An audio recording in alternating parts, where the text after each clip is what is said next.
Today's podcast is going to be a little bit different because today you guys are actually going to be producing something that I'm going to check in class for a grade. So before we get started, make sure you have all of the necessary supplies. You're going to need scissors, glue, and a couple of different sheets of paper. Now, I have a colored sheet of paper here, but that's not necessary. This can easily be done using 2 sheets of notebook paper.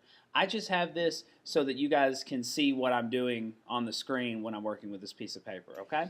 So the first thing we're going to do is we're going to take this piece of paper and we're going to fold it hamburger style. So just like that. Fold it up and get you a good crease in there, okay?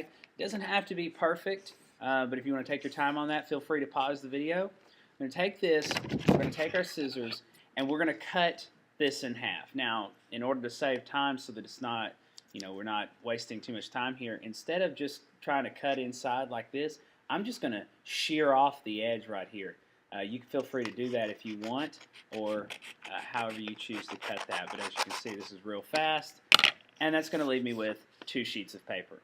Okay, now I am going to want to make 4 different tabs with this. So in order to make this really easy, I'm going to fold this over once and crease,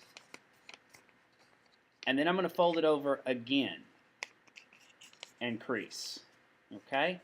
And then I'm going to do one last fold. I'm going to unfold this, so now you can see I've got the 4 different creases in there. I'm going to put one last fold along the top, and this is just going to be a little bit, not too much, just like that. So I've got a little bitty piece right there, and I'm going to unfold it. So now you see my piece of paper. I have 4 different folds, 4 different pieces, and then this tab up here at the top. Now you're going to hear me refer to this tab as the anchor tab, because this is what I'm actually going to glue down in my notebook. So before I do anything else, though, I'm going to take my other sheet of paper. Okay, and this can be a sheet of notebook paper too. Please remember that. I put holes in this because I'm going to want this to go in my binder. Same thing you guys are. We're going to build some notes that are going to go in our binder. So I'm going to set this down here. And guys, I'm just going to take my glue and I'm going to put just a very thin line across this tab right here.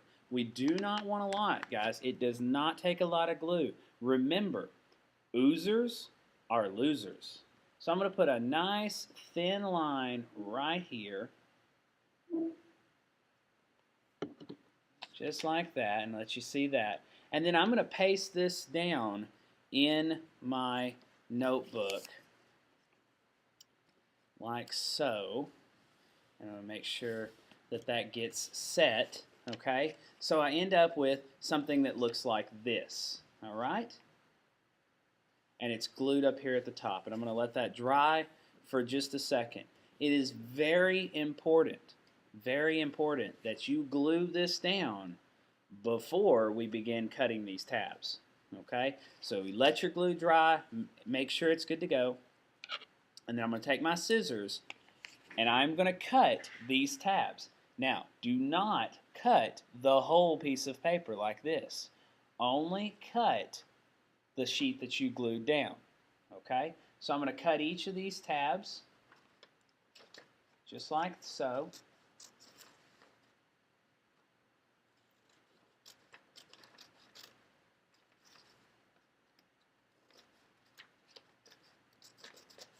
And so now I have a document that I can lift up tabs on, and I can use this to write some notes. And we're actually going to use this right here to write down the notes that we were working on with the previous podcast with Empirical Formula.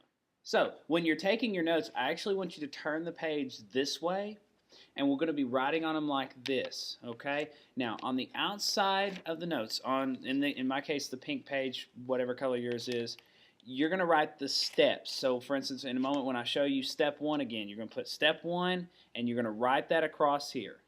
Step 2, 3, and 4. Now, after you do that, I want you to put the information about the example problem that I worked underneath here. So you're going to have step 1, and you're going to write that down, and then underneath, you're going to have an example of step 1.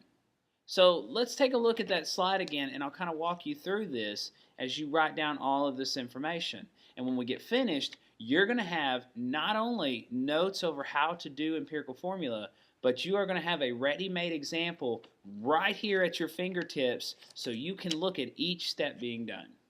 Step 1, we're going to rewrite each percentage as grams. So on your notes, when you write, you can choose to write step 1, or you can just write the first step, it doesn't matter.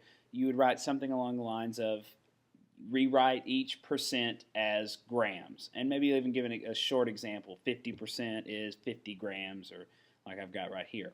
So in our example that we saw in the previous video, the 63% manganese, 37% oxygen, make those grams straight up. 63 grams, 37 grams. Step 2, we need to take the molar mass of that element, and we're going to divide each of the masses we got in step 1 by the molar mass. So you got to find that on the periodic table. So for step 2, divide each mass from step 1 by the molar mass of that element. So using that previous step, we take the 63 grams of manganese, divide by the molar mass. We take the 37 grams of oxygen, divide by the molar mass, and we get those numbers right there. Step 3, and step 3 is probably the trickiest step of all of them. You have to, and you need to word this how you want to say it. Divide each of the measurements by the smallest number of moles. Okay, if you've got 1.5 and 3.5, then you divide each of those numbers by 1.5 because that's the smaller number. Right?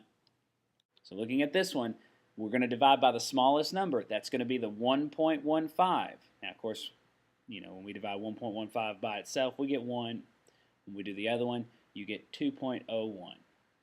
And finally, step 4, round off those decimals. If they're small, like 2.01, just make it 2. If it's 1.99, make that 2.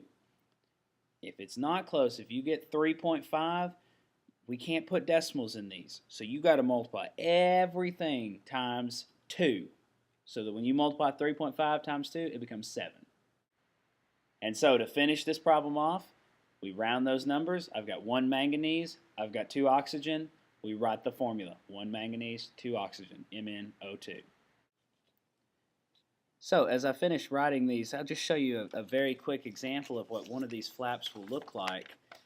If you take a look, I've put a title up at the top of my page, first of all.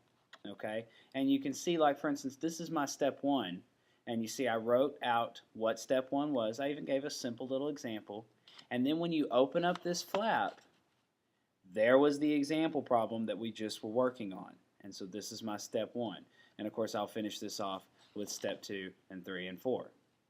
This is what I want to see completed in class, but more importantly, this is what I want to see in your notes, and you can refer back to this at any point when you're trying to remember how to do this.